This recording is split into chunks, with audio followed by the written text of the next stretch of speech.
Mayor Kaufusi was so gracious to come meet me this morning. I really appreciate it. It's so fun to be able to come talk to you in Provo, in your own community. You know, I wanted to start by highlighting something very important. Provo recently earned, actually itself, a pretty amazing title, Wallet Hub naming you guys the top spot for the best run city in America.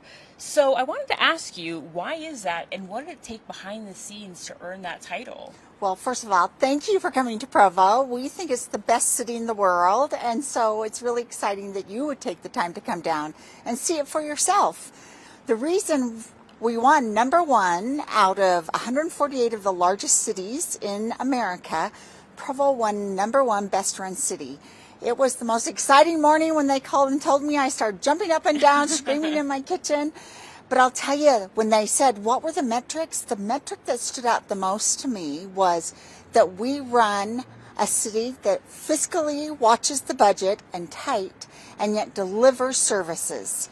And that has always kind of been my responsibility as the mayor, is make sure I deliver the core services that the citizens deserve and need and expect.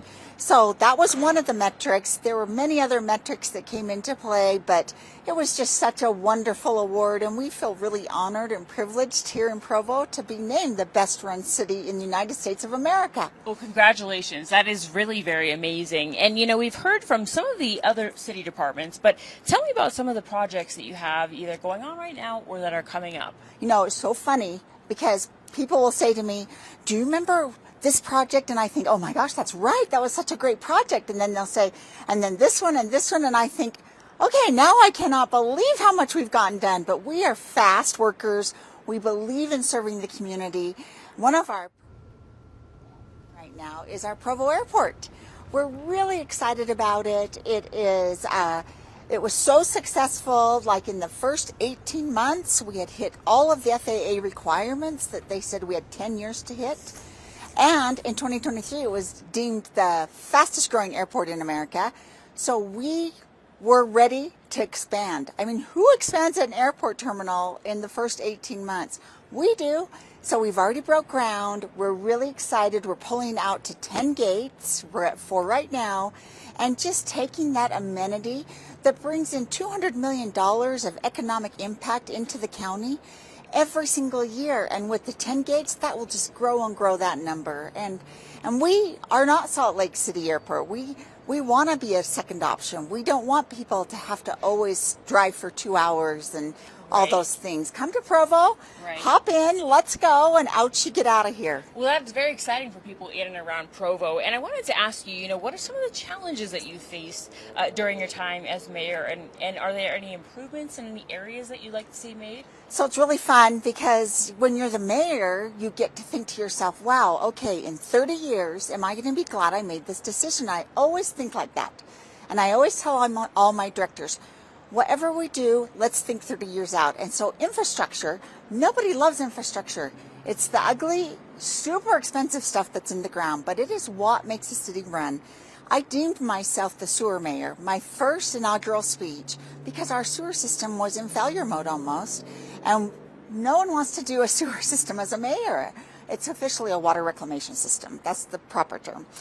Anyways, we cut the ribbon on our brand new one, and that infrastructure is built out to last right around 50 to 75 years.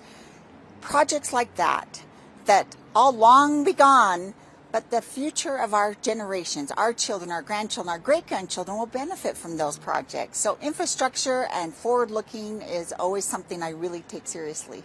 Great. And you know what, before we wrap up, I wanted to give our anchors, Mary and Ron, who I know you know very well. Yes. I wanted to give them a chance to ask you a question if we have some time. So, Mary and Ron, anything that you'd like to ask the mayor? Well, Mika, I did a story with the mayor a few years ago, and it was when she was working on a kindness project, encouraging people to be kind. Is that still working? Yes. So, is the kindness project that you did a story with Mary a few years ago, is that still working? Still up and running, and we've also married that with our My Hometown project, which takes the kindness project and just puts it on steroids.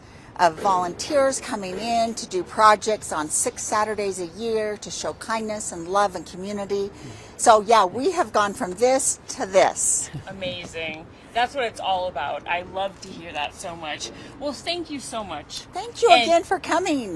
I don't know if Ron had a question. I don't know. Well, sure, I can ask a question. I know the mayor I know the mayor is a big football fan. Is she excited for BYU football coming up? Just a few seconds. Oh gosh, here we go. Are you? She knows you're a big football fan. Are you excited for football season coming up? I am excited. I married into it and have lived it my whole life.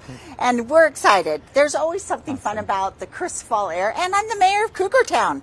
So go Cougars. Yes. We are all about it. And the first game is the end of August. And once that starts, it is just go time. Yes. Well, thank you so much again, Mayor. You tell Ron he probably wouldn't want to feed those big football players. No. That's not cheap. Yeah. All right. I'm going to send it back to you in the studio. Thank you. Okay. Out of time now. Thanks, Mika.